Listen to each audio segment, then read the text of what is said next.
Hello everybody. Let's do an answer key for the homework. Throw that in the garbage. Alright, so I think this is the homework. I trimmed some problems. There's actually a few extra problems, and I may make mention of them as we go. We'll see. Excuse my voice. I sound a little hoarse. Let's go. So first we're supposed to rewrite the parametric equations as a rectangular equation, meaning back to normal function notation. You're supposed to do it by eliminating the parameter. If you didn't hear me say it in class, eliminating the parameter, that's not like a thing. There's more than one way to eliminate the parameter. The method we used far more than any other method was substitution. So to do that, you would just pick either of these equations and solve it for t, and then take the expression that you get and plug it into the other. So neither of these looks particularly great to solve, but I'm partial to the x equation, I would say. So add 3, and suddenly x plus 3 equals 2t, which means a half of x plus 3 is equal to t. So now I can take that expression and plug it into the y equation. So the y equation used to say that y was equal to 9 minus 4 times t. But the t is now a half of x plus 3.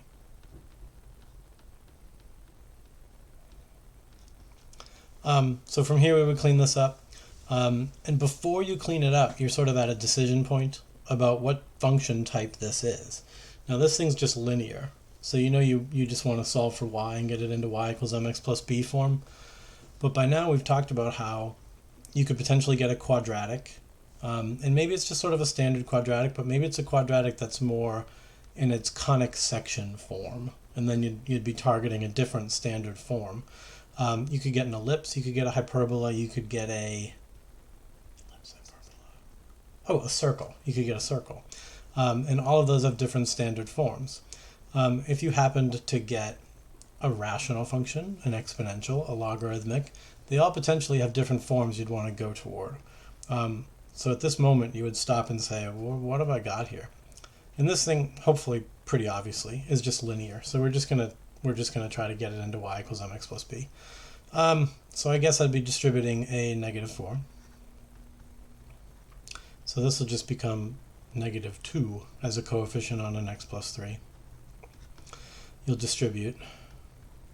You get minus 2x minus 6. So you're looking at a y equals a negative 2x plus 3. And that's it. So that's part A. Part B says go ahead and sketch the graph of the parametric equations on the parameter interval provided. So that means, oh really? Yikes. I thought I chose nice windows for everything. Maybe not. I guess it's not bad that my y-intercept is way up there. I would have liked it down more toward the middle, but whatever. You could plot your y-intercept. You could use your slope as your rise over your run. So negative 2 over 1 would have me rising down 2 and running 1. So from here I go down 2 over 1, and I go down 2 over 1, and I go down 2 over 1. And there's my graph. Now again, what I don't want you to do is this. Cheryl. If you connect the dots with arrows on the end, then that assumes that there are no restrictions on t. That assumes that you're able to use any value t you want, and that's why you would have a domain and range that are negative infinity to infinity. This is not the graph of these parametric equations on this parameter interval. So we actually have to nail those down. So what am I doing? Undo that. And undo all these points too, honestly. Are they getting undone? Yeah. No, that's killing my rise over run. Okay, whatever. Erase. Bonk. So you guys know the deal from here, probably. You probably remember that all we got to do from here is take those two t values, the 3 and the 5. Those are our t's. We'll use those t's to generate the x values and the y values associated with those t's. That'll give us our ordered pairs. So for that we just have to substitute in. So grabbing the 3, plugging it into the x equation, will give us 6 minus 3, which is 3. Plugging it into the y equation will give us 9 minus 12, which is negative 3. So we know that the point 3, negative 3 is going to be one of the points on our graph. The other point will be what we get when we plug in 5. So 10 minus 3 is 7. So 9 minus 20, negative 11. So you can plot that. So go to 7, go down to 11. Right there. So that means our graph is actually only the line segment with those endpoints. You're going to be a gray line segment. Boink. So that's it. That's the whole thing. The other thing too, up here it does say, include arrows to indicate the direction of growth for increasing t's. So again, from 3 to 5, that's orange toward purple, we are going this way. So sort of the direction of growth that you probably assumed is the right direction of growth. We're just going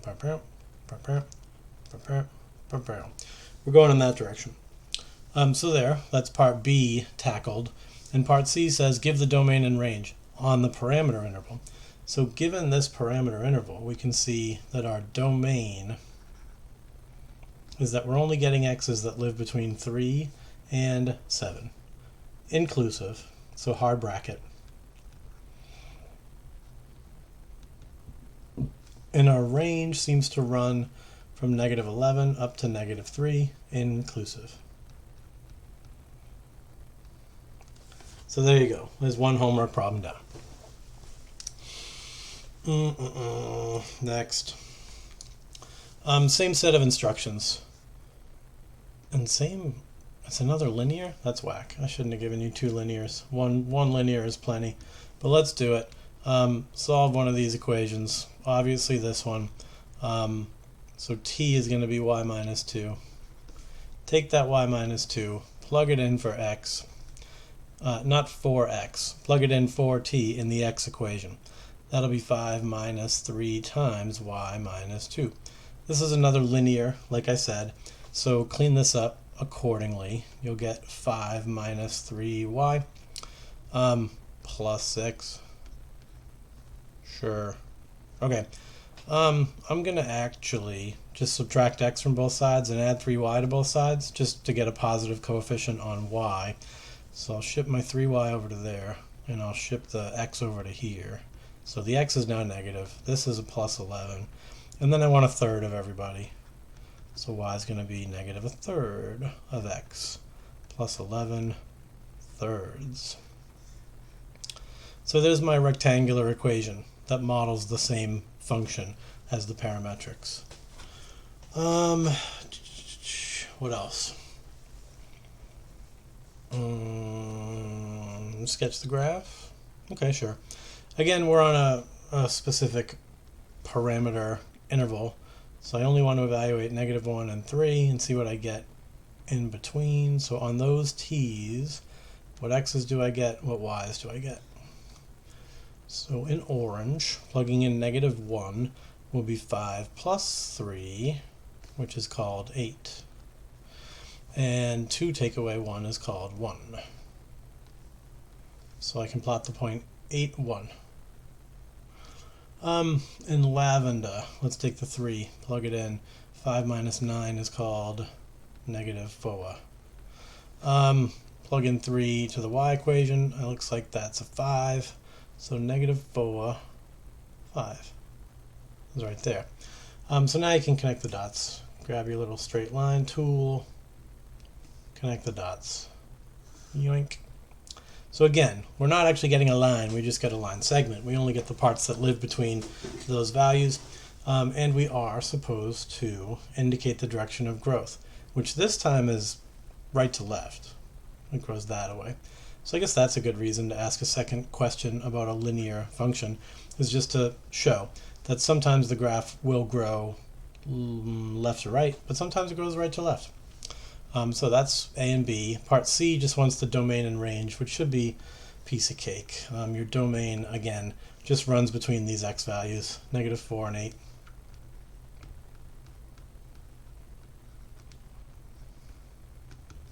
and your range runs between these values, the 1 up to the 5. All right, 2 problems down. Let's keep going. Okay, so yeah, you guys can see the y equation is cubic and the x equation is linear. When the x equation is linear, you know that your overall equation will be whatever the y equation is. So this is going to be a cubic. Let's do the math though and find out. I mean, right away, I hate decimals. I just hate them. So you know that this is what? Half of t. So to solve for t, you just double everything. You get 2x equals t. You take that expression, you plug it into the y equation, you would get y equals 2 2x all cubed minus 3. And that can be cleaned up, so you'd clean it up. This would be y. You do cube the 2, you get an 8, but then you're going to double that 8 to get 16. And you do cube the x, so you're looking at 16x cubed minus 3. And that's all. That's going to be your equation. Now we do want to graph only on this parameter interval, so I'll go ahead and figure out what those endpoints are. -2, 2. Those are my t values. I'll use them to figure out my x's, my y's. Those will become the ordered pairs that I plot.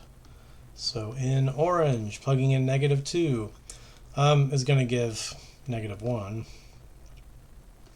Plugging in -2 is going to give -8, -16, -19. And look, I gave you a grid that has a -19 on it. Wasn't that nice of me? So -1, -19, 15, 16, 17, 18, 19. Yeah, so good. These are all worth 1. Wasn't sure. But they are. So there's -1, -19. And then lavender. We've been doing lavender. Plug in 2, half of 2 is 1. Plug into 16, take away 3 is 13. Did I give you a grid that has a 13 on it? I sure did. So go over to 1, go up to 13, right there. Now, you could be a fool and connect the dots. Boop. But this isn't a line anymore. We're not linear, we're cubic. So there's actually some action going on in between these points, right? So we actually have to think. Ideally, you would be able to just plot a few more points in the middle. So we could continue our little t-chart. Now you don't need to know the x's. Sorry, you don't need to know the t's. You could go over to your rectangular equation, and you should know that that -3 right there represents the y-intercept. So when x is 0, you're going to get -3. You'd certainly want to plot that point. Now what t is that associated with? I don't know. It's when x is 0, so I guess it's associated with a t of 0. It doesn't matter. You don't have to know that. I'm just mentioning it because I can. So 0, -3 is on our graph. Sure. Anything else we ought to know?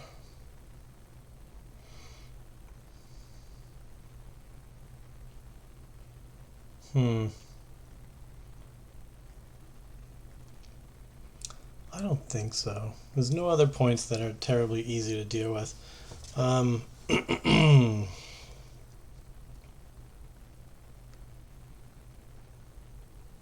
guess I'm going to say, you guys hopefully would fall back on your knowledge of function transformations. So what are you looking at in terms of an a x minus, no, I left one out, a c x minus h cubed minus k. You can see that the only thing that's happened to the graph of plain old x cubed, right, plain old x cubed, well, the 16 here serves as a stretching factor. It stretches us vertically by a factor of 16. The -3 drags us down. So there is no h to shift us left or right. There's no c value that stretches that. Did I say this wrong? I think I said it wrong. There's no h to translate us to the left or to the right. There's no c to stretch us to the left or to the right.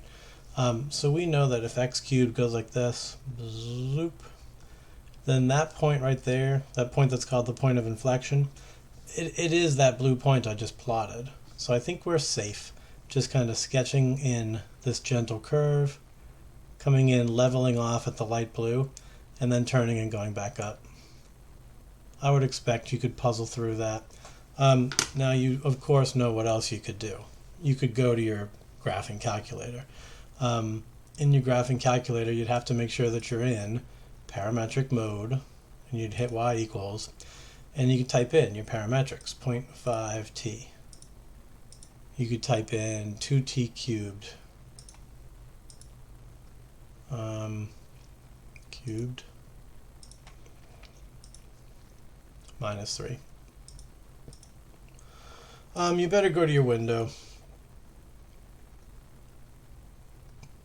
And we're only supposed to see -2 to 2.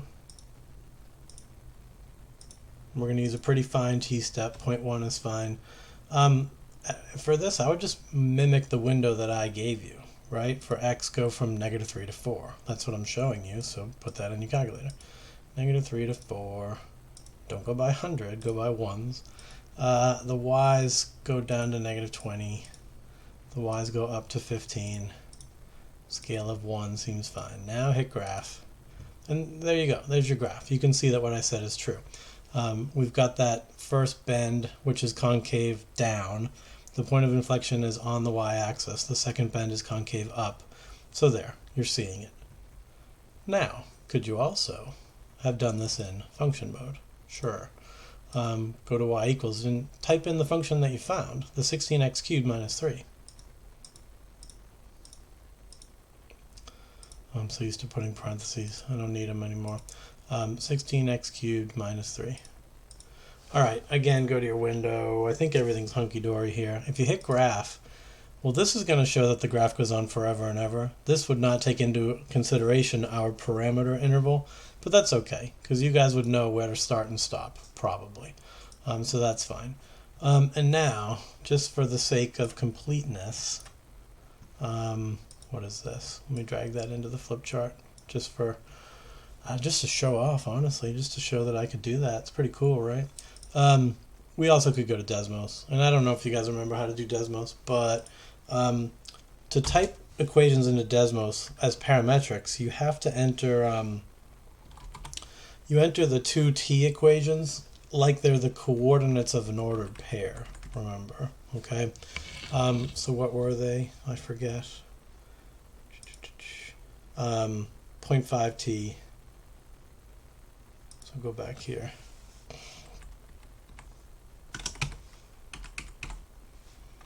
(0.5t) and 2t cubed minus 3.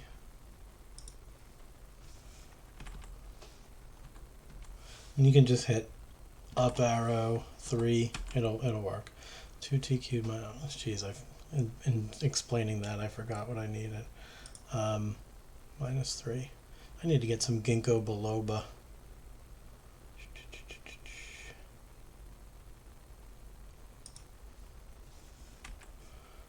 Minus 3. All right, there you go. So it doesn't look right, does it? Well, it's because I didn't do my parameter interval correctly. It's supposed to go from -2 to 2. So there you go. And this looks like garbage. So if this is going to be a Desmos tutorial, then so be it. You can go to this wrench. See this little wrench? Click the wrench. And that's how you can change things around. You just manually change the X scale. -7 should be fine, and just 7 is fine. That'll give us a slightly better width. And you could zoom in the Y direction as well, going as high as, I think we went as far down as 20. We went as far up as about 15. So again, if you were trying to match this to the window I gave you, something like this maybe would look good. So whatever, there you go. You've got 3 options now. You do now know how to do it in your TI calculator. You know how to do it where? In Desmos? I thought I gave you a 3rd option.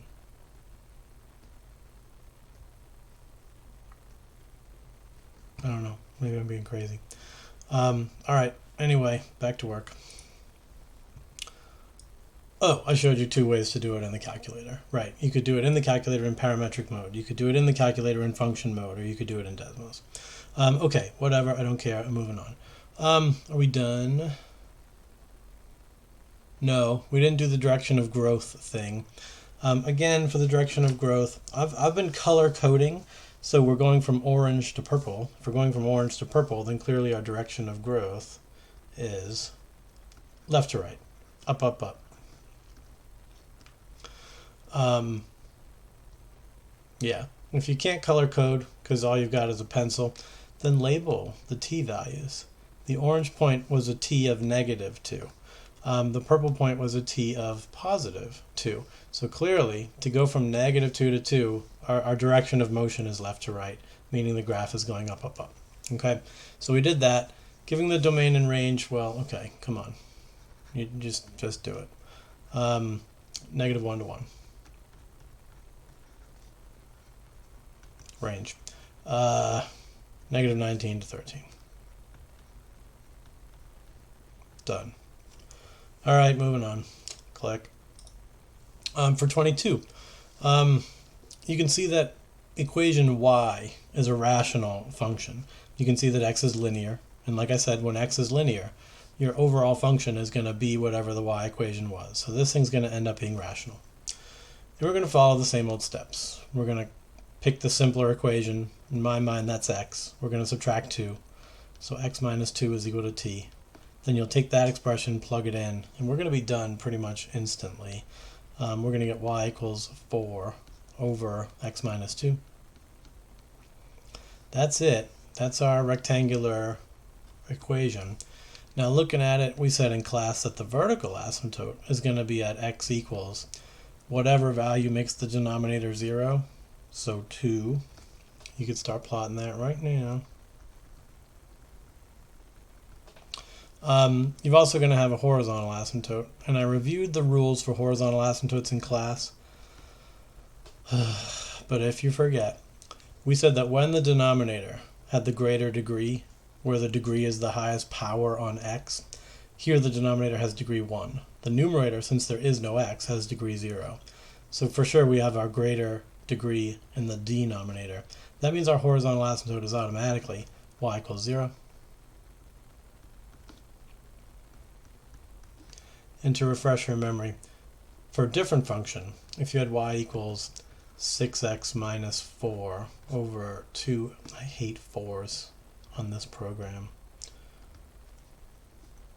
All right, just be a normal 4. 4.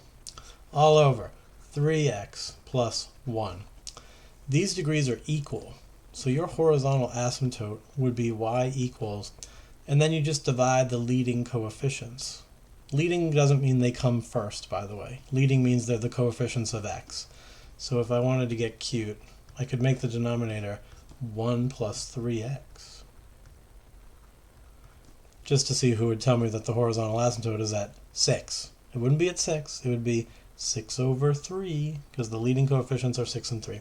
So this thing's horizontal asymptote would be at 2. Okay, great. And then from there, the other rule, the only other rule possible, is what do you do when the numerator has the greater degree? If this was 6x squared, then suddenly the rule is just that there's no horizontal asymptote. You just wouldn't have one. So that's all 3 horizontal asymptote rules reviewed fairly quickly. Erase. Okay, so now what? Can I just graph the whole hyperbola? Well, no, because there's a parameter interval. So let's deal with that. It says -2. That's our t. We can use that to find an x and a y. Plugging in -2 gives me 0. Plugging in -2 gives me -2. So we know we've got the point 0, -2 right there. So actually now by plotting that point, we know that of the options for where our branches live, right, we know that we do not have this hyperbola. the one that fits into those places. So I know that the hyperbola that I do have must start here. And, well, actually, is it going to go this way and then this way? We don't know. Maybe our direction of growth is the other way, right? Maybe from that one point I just plotted, maybe the thing just grows here toward the asymptote, and all we get is that one weird little branch. I guess we have to test a second point to be absolutely certain. Oh my god. Okay, turn that off. Turn that off. Is that not how that works? Okay.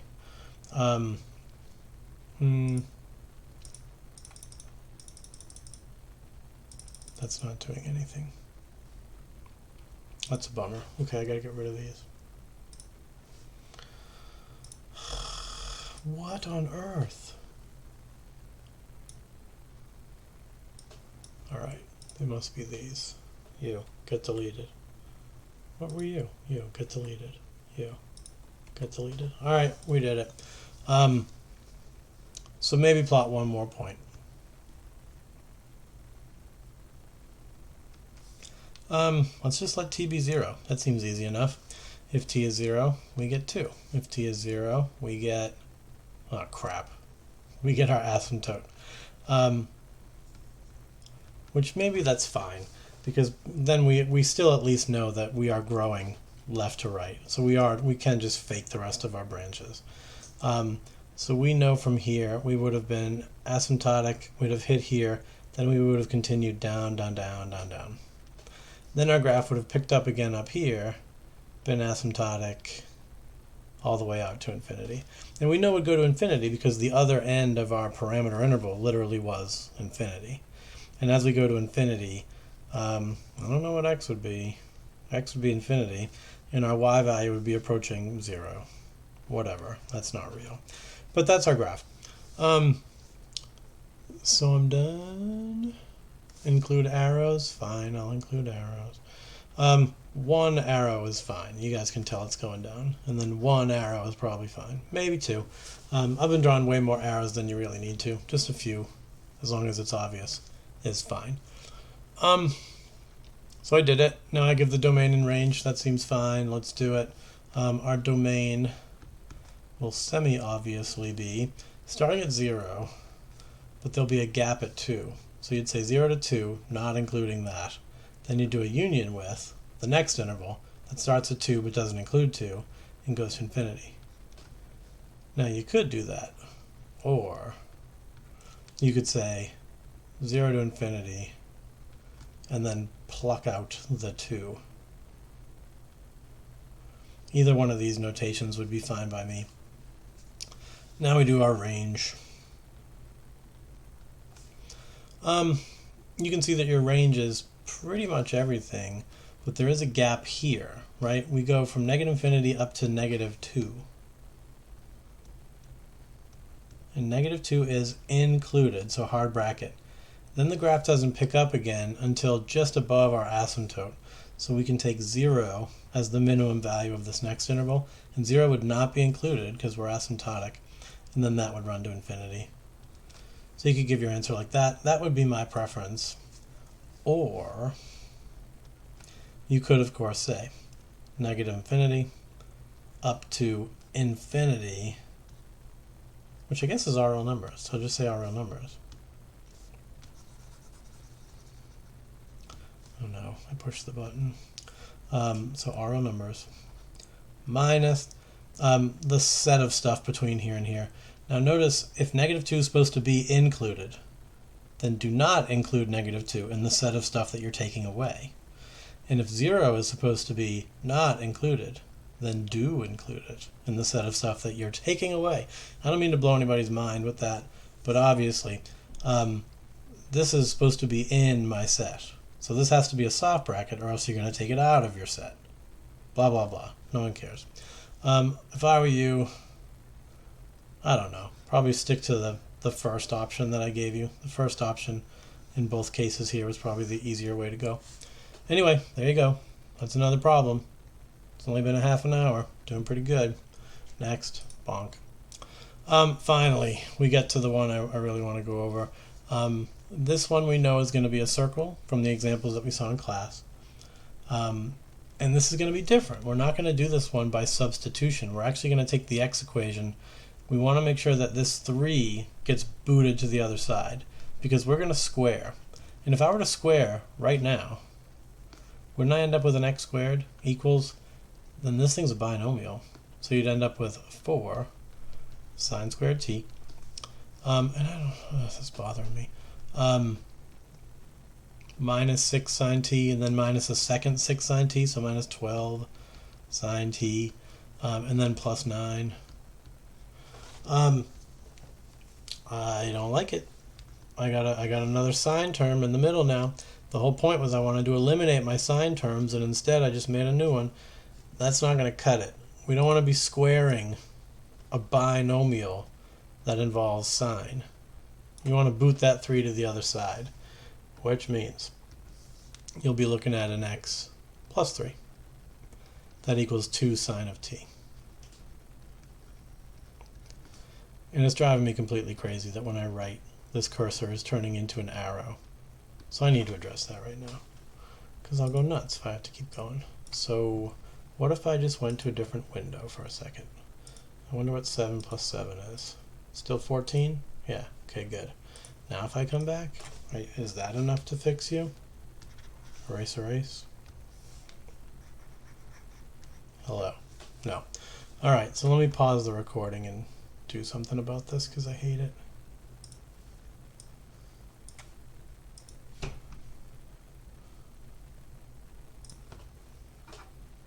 Okay, we're back. You didn't think old Mr. F could fix it, did you? But I did. You know what I did? Shut the program down.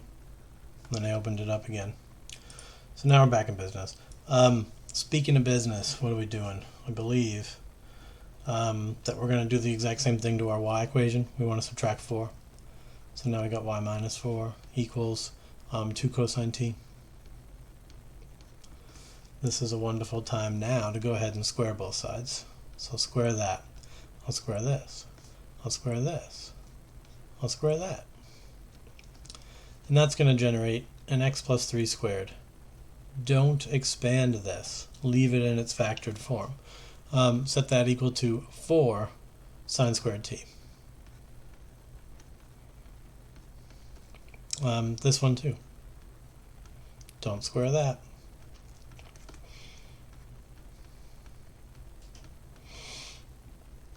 Now, go ahead and add these things together. Now what we said was this was analogous to when you had systems of equations before, when you had 5x minus 4y equals 11, and then you had 3x plus 4y equaled 9. That's not going to be satisfying. 5. Okay. Back in the day, you were completely allowed to just take those two equations and add them up. And you would do that because you knew that the 4y's would cancel each other out, right? You'd get 8x, it would equal 16. You divide by 8 and you go, okay, great, that means x is 2.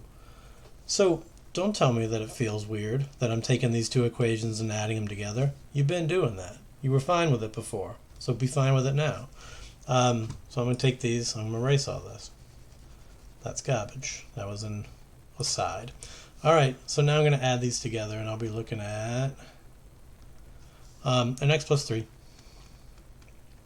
all squared plus a y minus 4 all squared, and it'll equal 4 sine squared t's plus 4 more cosine squared t's. Where am I going with this, you're wondering? Well, I got a common factor of 4. I'll factor that out. And then you'll know exactly where I'm going.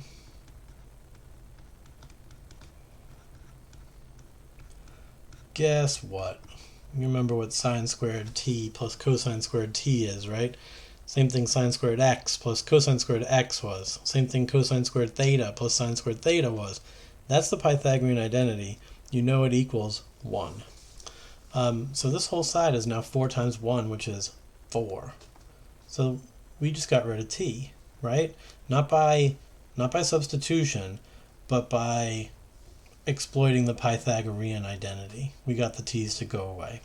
Now the other side of our equation is an x plus 3 all squared plus a y minus 4 all squared. And that might not look like much to you unless you were a scholar back in geometry class, and maybe you remember that this is the equation of a circle in its conic section form, or its center radius form, because x minus h squared plus y minus k squared equals r squared. That's called the center radius form. And it's called that because the radius is obvious. It's the square root of that number on the end. So it's 2. And the center is obvious. We can see that we've been translated 3 units left, so it would be -3. We've been translated 4 units up. That's not so obvious. Maybe don't think of this as translations, because you know some translation rules are supposed to be backward, right? So the +3 is pulling us left for sure. The -4 is pushing us up, though. This is the y is supposed to be backward as well. Normally the y wouldn't be backward, but in this setting it is. So that's going to be a +4. So now it says graph this thing, and you're like, okay, fine.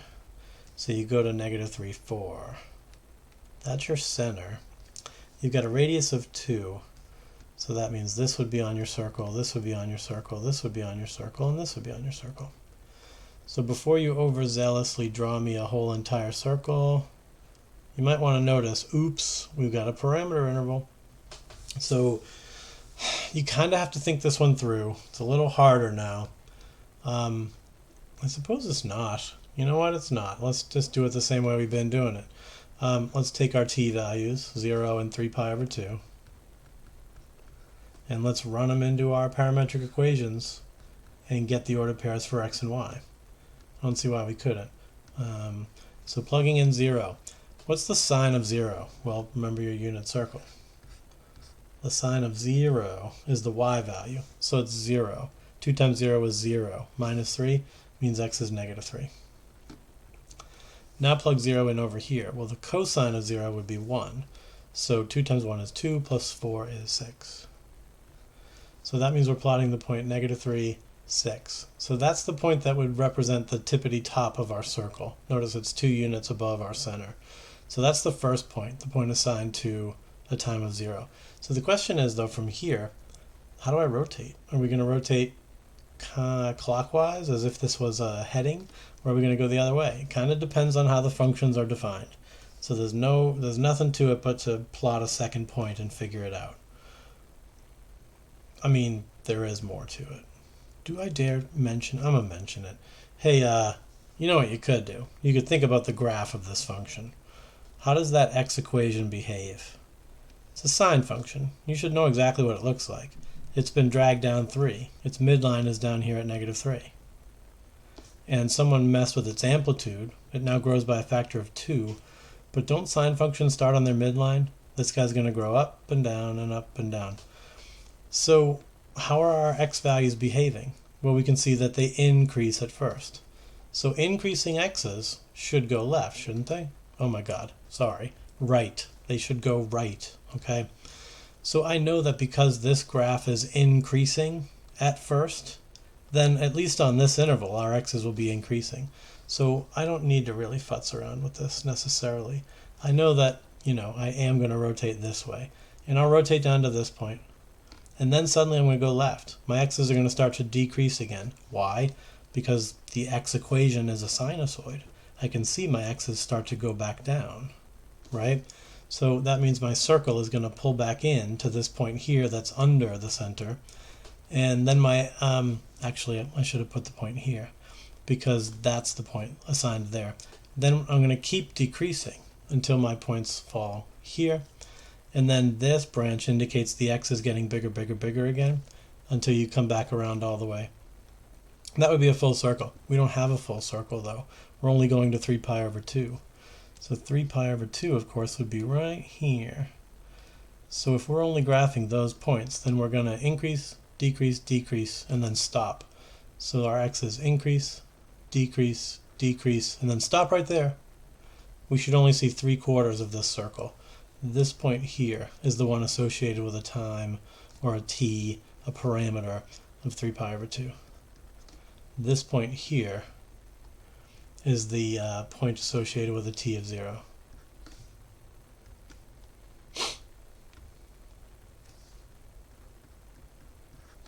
So our direction of growth, which is a weird way to put it, we're not always growing, the graph goes that way.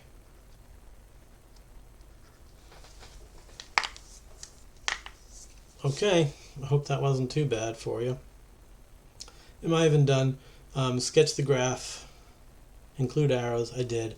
I didn't give the domain. We can give the domain. Domain's kind of obvious. Okay, what are the coordinates of this point since it's sitting on the board? It's lavender. It's sitting at -5, 4. By the way, if you didn't want to analyze the graph the way I did, you could have, of course, plugged those points in. 3 pi over 2, who's that? This guy here. So sine at that point is -1, and 2 times -1 is -2. Take away 5 is -5, just like we thought. And plugging 3 pi over 2 in for cosine, well, cosine we can see would be 0, and we would get 4. So yeah, that is the right point. And we see we get 3/4 of our graph.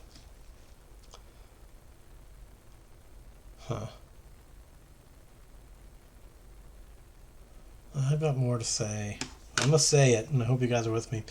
It dawns on me now that if I had only plotted the two endpoints, if that's all I did, then you wouldn't necessarily know which way you went. Did you get from the orange point to the purple by rotating that way? Or did you get there by going this way? I'd like to think you guys would know, because this absolutely represents 3/4 of a rotation, right? You guys know that on the unit circle, 0 to 3 pi over 2 is 3/4 of the way around. It's not 1/4 of the way around. So you should be seeing a circle that's 3/4. So maybe you would have known that. I hope you would have.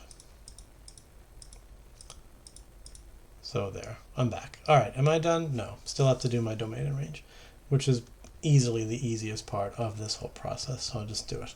Domain, what could it be? -5 to 1, -1. Okay, that was hard. Range, what could it be? 2 up to 6. Okay, got it. Does that missing chunk of values affect us? Nope, because we get all those same x values down here. Does it affect our range? Nope, because we get all those same y values there. So there you go, domain and range. All right, another problem down. We're only 43 minutes in. How good. Let's keep going. Bonk. How many more of these? Oh, geez, 3 more? All right, I hope you guys enjoy 3-hour-long videos. So this is the same gunk, but it's pretty important that we do it. I'd like to think you're noticing that. X was the sine equation before, but now X is the cosine equation. So do you still even get a circle? Maybe we get an ellipse now. I don't know. I'd hate to spoil it. Let's subtract 1. Set it equal to 3 cosine t. Let's add 1. Set it equal to 4. Oh crap, I don't remember how to do this.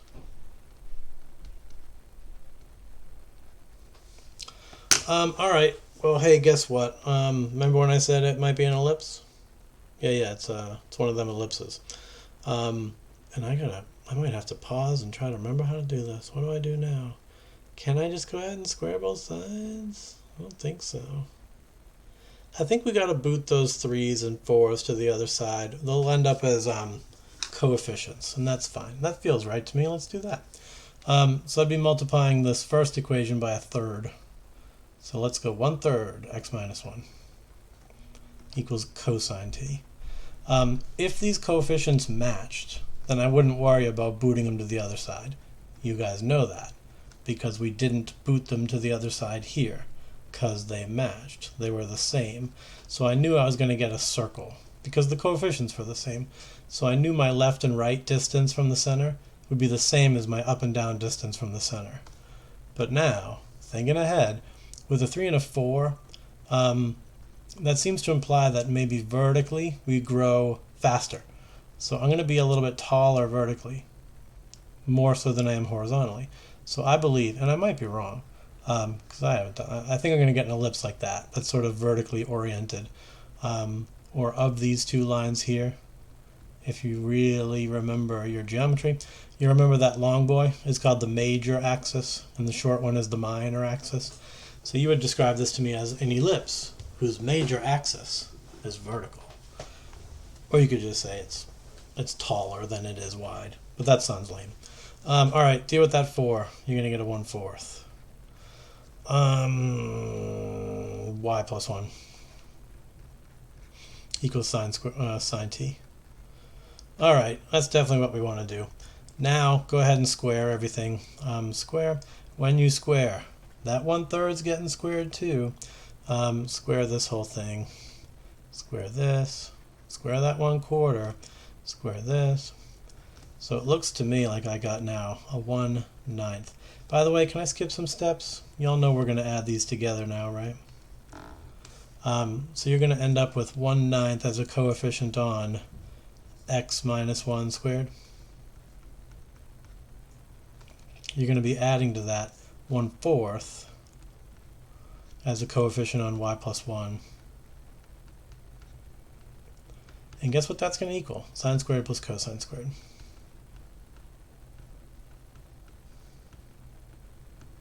So that whole mess goes to 1.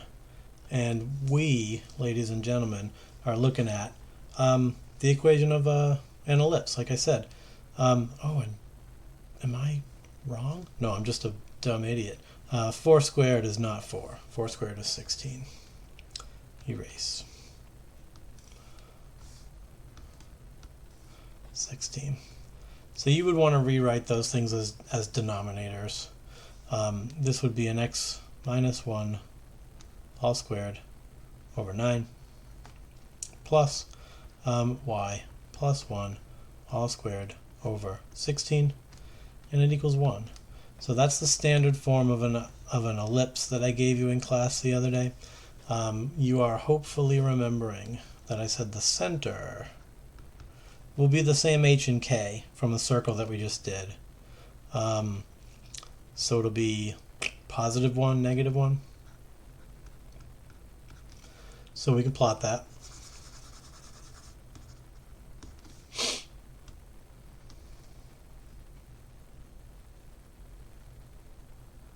That's not a good place for the center. I wonder if I thought it was there, and then I picked a bad window. Hopefully we're fine. We're definitely not fine. How did I blow this? Okay, I don't care. Just keep going. What do we do now? We said take the square root of the denominator of the x term. That'll be your a value, so 3. That's telling you, since it's in the denominator of x, go left 3, 1, 2, 3, and go right 3, 1, 2, 3. Then take the square root of the denominator of the y term. That'll be 4. So your b value is 4. Since it's under the y, it's telling you to go up and down by 4. That's why I'm saying I screwed up. I must have typed this wrong in Desmos. 1, 2. Forgive me. I feel horrible about this. But go down 1, 2. Should be like there. So hey, at least I was right about it being a vertically oriented ellipse. So grab your ellipse drawing tool. Put your cursor right there. And then here. Ellipse. That is filled in white. There you go. There's your ellipse. Okay, awesome. Now how did I screw this up? Minus 1, plus 1. I wonder... I don't know. Just for funsies, why don't we put this in Desmos and make sure everything's a-okay. So 3 cosine t plus 1.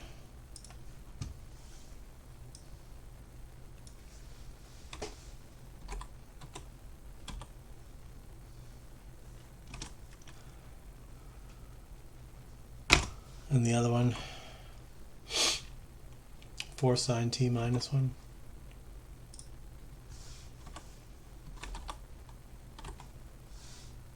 Uh-oh, trouble.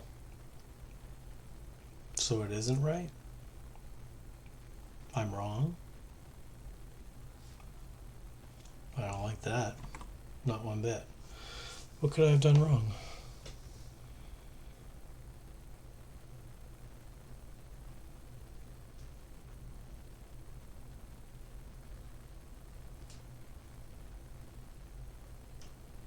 I can't be wrong. How could I be wrong?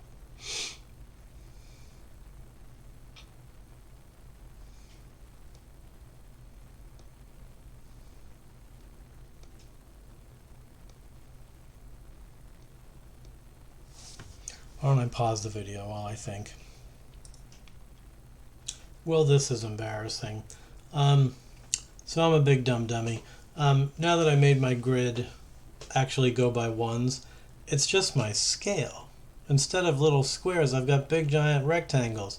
It's a really good idea to maybe click this button right here that says zoom square. That'll make your grid squares again. Right now we're distorted. Our graph has been stretched way the hell out. So it looks like we've got this, we've got a major axis that's horizontal, but let's click zoom square. Yoink. And now we see, oopsie daisy, our major axis is the vertical one. The second I actually looked at the numbers, we can see that with 1, -1 as our center, there's your center. You can see that we're going left and right by 3, and we are going up and down like by 4. So of course the vertical dimension is the bigger one. So that was silly of me, but that's a good learning opportunity, right?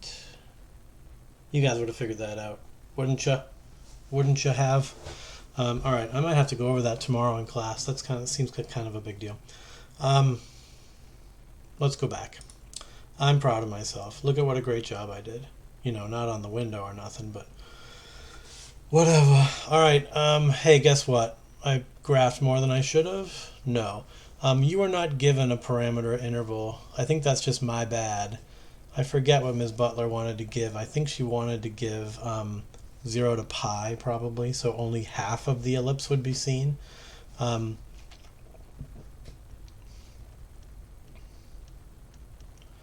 when I say 0 to pi, you guys know that that's only half a trip around the unit circle. It's the top half of the unit circle. Is it the top half of the ellipse though? Not necessarily. It might be the right hand side. It might be the bottom. It might be the left hand side. So how on earth do you figure that out? Well, you already know. You already know that what you got to do is plot them points. So 0 to pi, those are our t values. Let's use them values to find our x and y's. Let's find the first one in orange. What's the cosine of 0? Cosine of 0 is 1, right? So 3 plus 1 is 4. What's the sine of 0? 0, right? So -1. So very interestingly, our first point is right there. So maybe we are just going to get the top half, right?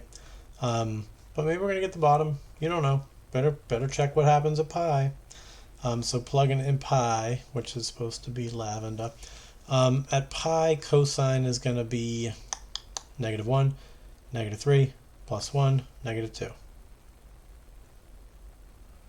And the y value, sine will be 0 again, so -1. So slightly disappointingly, we are just going to get the top of the ellipse. So we're seeing the exact same thing that corresponds with a normal rotation from 0 to pi. That is not how this will always go. Just because we're starting here and rotating around to pi doesn't mean we'll see exactly that same piece. This was a poorly chosen problem, frankly. If this is going to be the first one, you guys are absolutely going to walk away from this going, oh, top half of the unit circle, top half of the shape, and that's not true. That is not true. So, it is true this time, though. So relish this moment, children. This moment, the thing that you thought would be true is true. But it won't always be. So take my words, please. Take my word. Are we done? No. Supposed to do domain and range, even though it's kind of a giant waste of time because it's wicked easy? Okay, fine. Hey, what's the domain? Could it possibly be the x's from here to here? So -2 to 4. And the range, geez, what could it be? Could it be -1 to 3? Yeah, I think it could. All right, great, we're done. Next. So we're switching gears entirely now. You guys are not being given the parametric equations. You're being asked to give them to me. So how do you find the parametric equations for lines that pass through these points? Well, for this, I certainly hope by the time you watch this video, I will have taught you all about vector equations, because that's how you do this.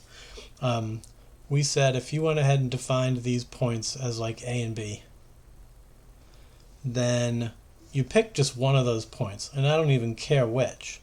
You just pick one of them to be your point P, -2, 5. Doesn't matter.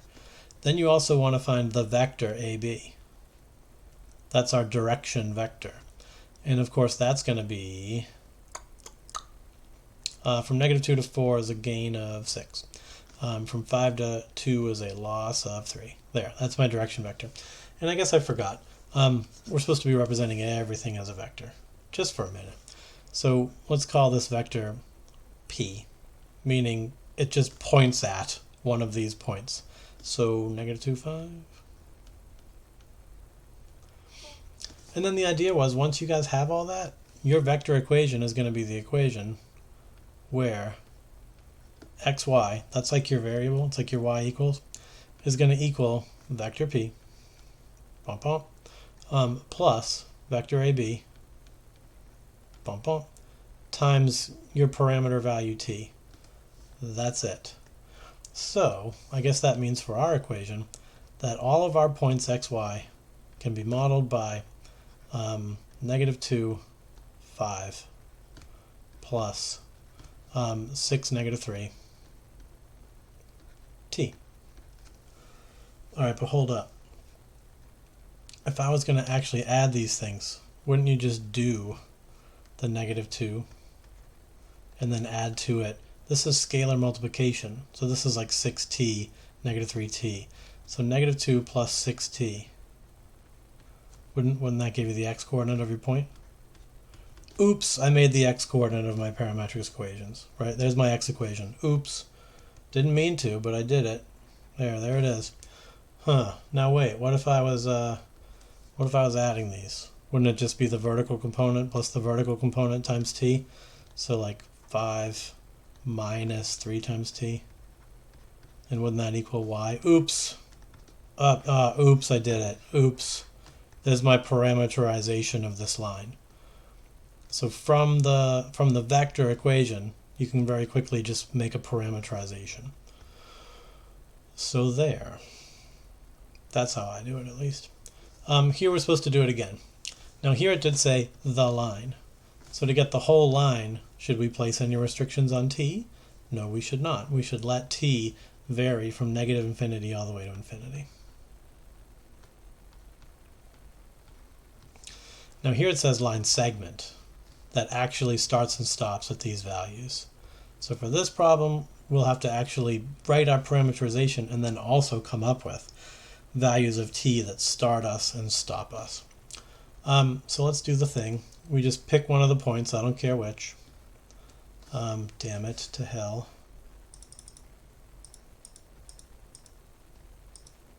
Okay. I declare vector p shall be the second one.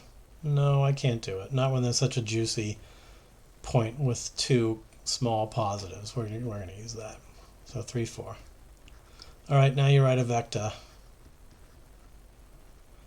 It doesn't always have to be AB, by the way. It could be BA if you wanted.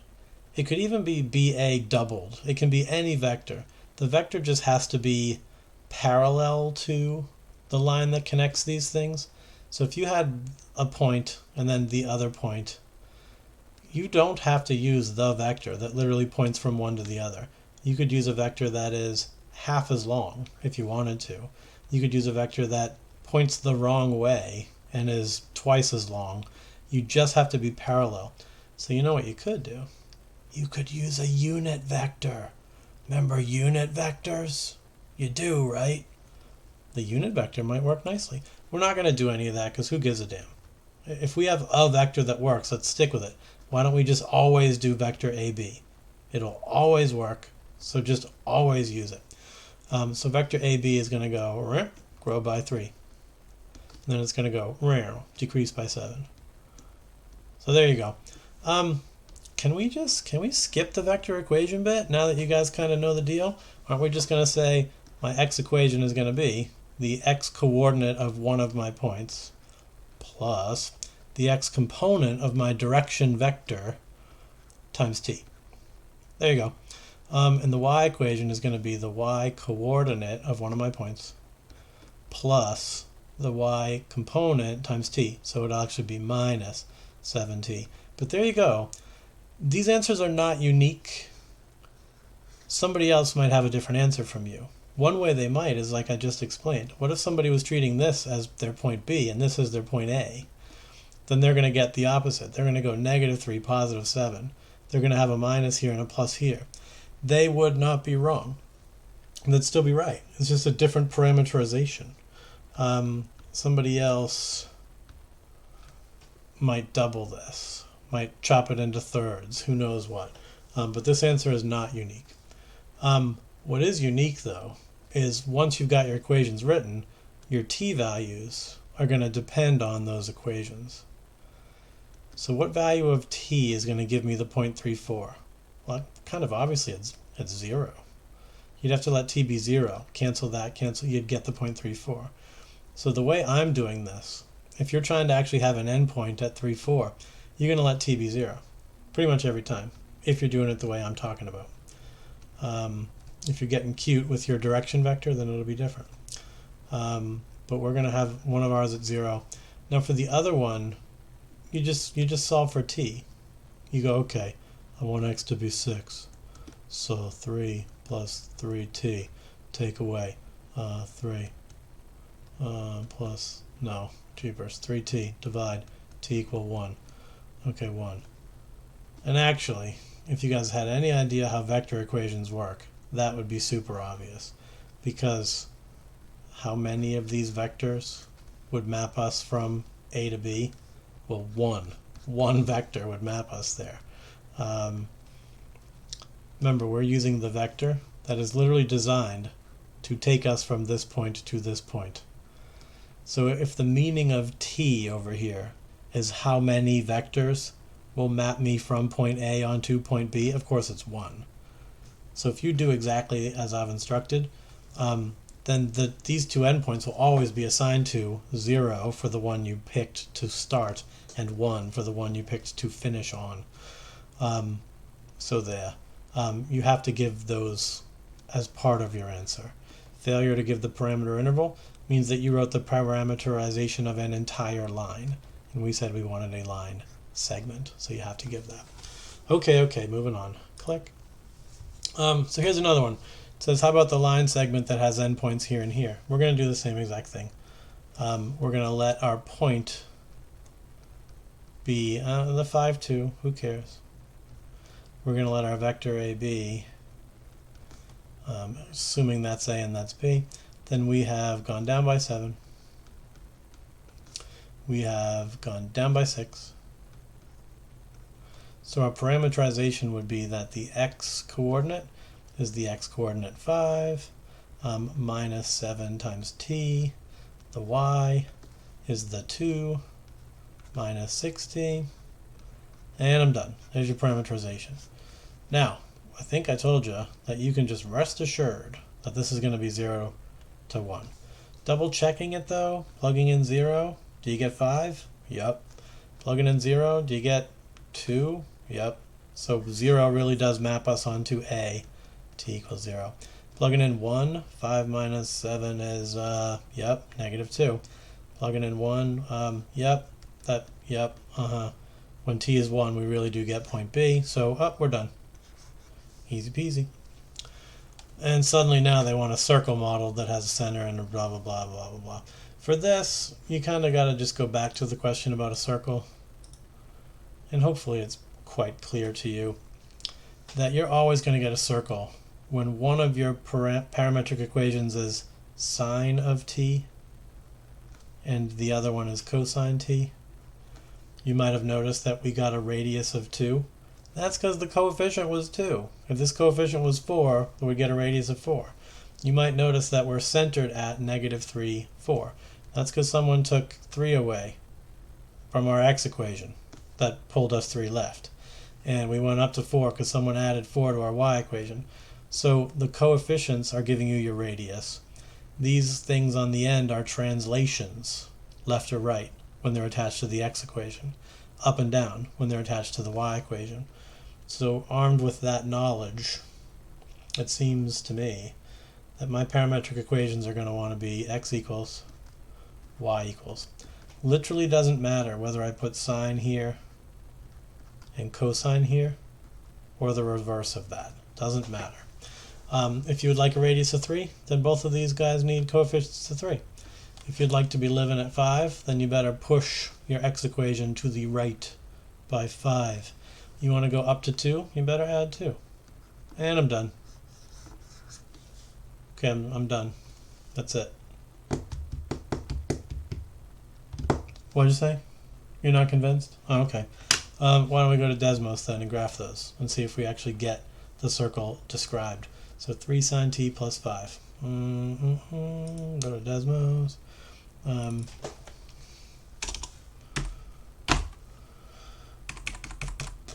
3 sine t plus 5. And the other one, 3 cosine t.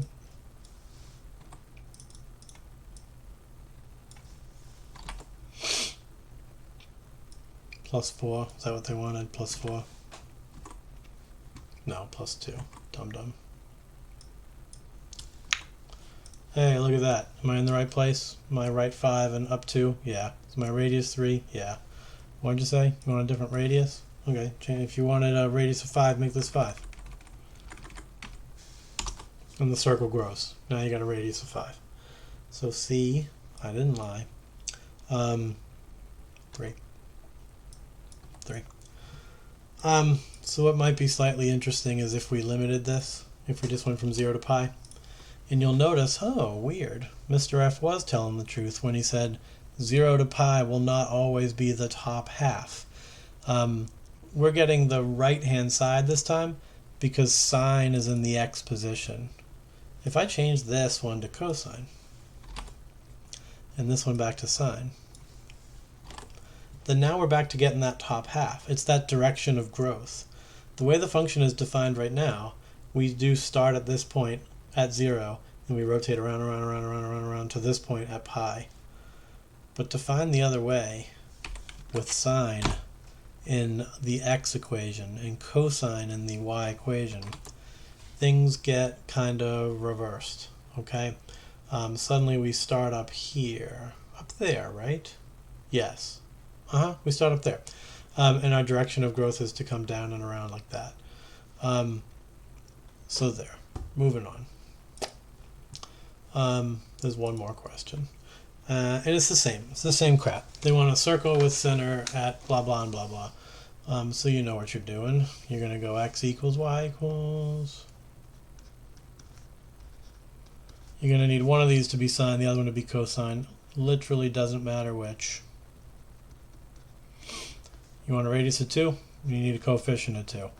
You want to be here? Then take away 2 and take away 4. Done. That's it. Now, missed opportunity. No questions about ellipses or nothing. Yeah, kind of sucks. But you know, we saw an example where varying these. If this was a 2, but this was a 5, then you know that your little circle, it would keep its width of 2 or its radius of 2, but then the whole thing would go and get stretched out long. Suddenly the vertical change from center to edge would be 5 up, 5 down. So vertically would be 10 units long. Horizontally would only be 2 and 2, would only be 4. You get an ellipse now, right? Don't ask me about a hyperbola and a parabola. But at least for circles and ellipses, it's sort of easy to see how to mess with this and how to change things around. Alright, let's call this a video. We're clocking in at almost 1 minute and 10, so let's wrap it up. I sure hope I change my settings to get a video that's not over a gig. This might be close to a gig though because it's so long. I'm just still talking because I want to stop it at exactly 1 minute, at exactly 1 hour and 10 minutes. So bye.